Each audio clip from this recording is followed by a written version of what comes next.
ಇವತ್ತು ಮಾರ್ಚ್ 17. ಇವತ್ತೊಂದು special day ಏನಂದರೆ ಇವತ್ತು ಅಪ್ಪು ಸರ್ ಬರ್ತಡೇ. ಅಪ್ಪು ಸರ್ನ ನಾವು ಕಳ್ಕೊಂಡಿದ್ದೀವಿ ಅಂತ ಅನಿಸಲ್ಲ.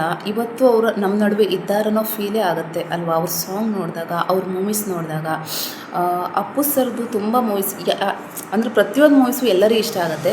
ನನಗಂತೂ ಆಕಾಶ್ ಮೂವಿ ತುಂಬ ತುಂಬ ಇಷ್ಟ. ತುಂಬ ಚೆನ್ನಾಗಿದೆ ಮೂವಿ. ಎಲ್ಲ ಮೂವೀಸು ಚೆನ್ನಾಗಿದೆ.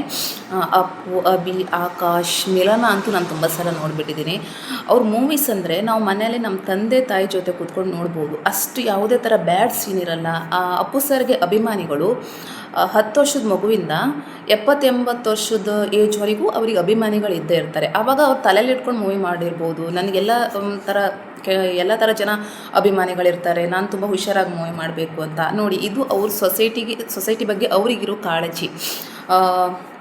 ಅಪ್ಪು ಸರ್ನ ಕಳ್ಕೊಂಡಿರೋದು ಸಿನಿಮಾ ಇಂಡಸ್ಟ್ರಿಗೆ ಮಾತ್ರ ಲಾಸ್ ಅಲ್ಲ, ಇಡೀ ನಮ್ಮ ಕರ್ನಾಟಕಕ್ಕೆ, ನಮ್ಮ ಈ ಸೊಸೈಟಿಗೆ ಲಾಸು.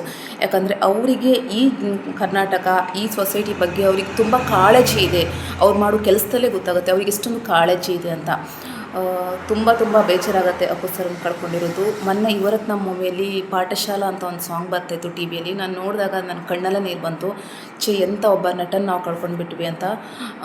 ಅಪ್ಪು ಸರು ಒಬ್ಬ ಎಲ್ಲರಿಗೂ ಆದರ್ಶ ವ್ಯಕ್ತಿಯಾಗಿದ್ದರು. ಬರೀ ನಟ ಮಾತ್ರ ಅಲ್ಲ, ಒಬ್ಬ ಉತ್ತಮ ವ್ಯಕ್ತಿತ್ವ ಇರುವ ಆದರ್ಶ ವ್ಯಕ್ತಿ. ಅವ್ರನ್ನ ಕರ್ನಾಟಕದ ಜನ ಯಾವತ್ತೂ ಮರಲಿಕ್ಕೆ ಸಾಧ್ಯ ಇಲ್ಲ. ಅಪ್ಪು ಸರ್, ನೀವು ಯಾವತ್ತೂ ನಮ್ಮ ನಡುವೆ ಇಲ್ಲದೆ ಇರ್ಬೋದು, ಆದರೆ ನೀವು ಮಾಡಿರೋ ಮೂವೀಸು, ನಿಮ್ಮ ಸಾಂಗ್ಸು ಎಲ್ಲ ಇವಾಗಲೂ ಕೇಳ್ತಾ ಇರ್ತೀವಿ. ಚಿಕ್ಕ ವಯಸ್ಸಲ್ಲಿ ನಿಮ್ಮ ಮೂವಿ ಬಂತಂದರೆ ನಾವೆಲ್ಲ 6 o'clock ನಿಮ್ಮ ಮೂವಿ ಆದರೆ 5 o'clockಗೆ ಟಿ ವಿ ಮುಂದೆ ಕೂತ್ಕೋತಾ ಇದ್ವಿ, ಅಪ್ಪು ಸರ್ ಮೂವಿ ಬರುತ್ತೆ ಅಂತ. ಅಷ್ಟು ನಿಮ್ಮ ಫ್ಯಾನ್ಸ್ ಇದ್ದಾರೆ. ಇವತ್ತು ನೀವು ಇಲ್ಲದೇ ಇರ್ಬೋದು ನಮ್ಮ ನಡುವೆ, ಆದರೆ ನಿಮ್ಮ ನೆನಪು ಮಾತ್ರ ಎಲ್ಲ ಹೃದಯದಲ್ಲಿ ಹಾಗೇ ಇದೆ. Really I miss you Appu sir.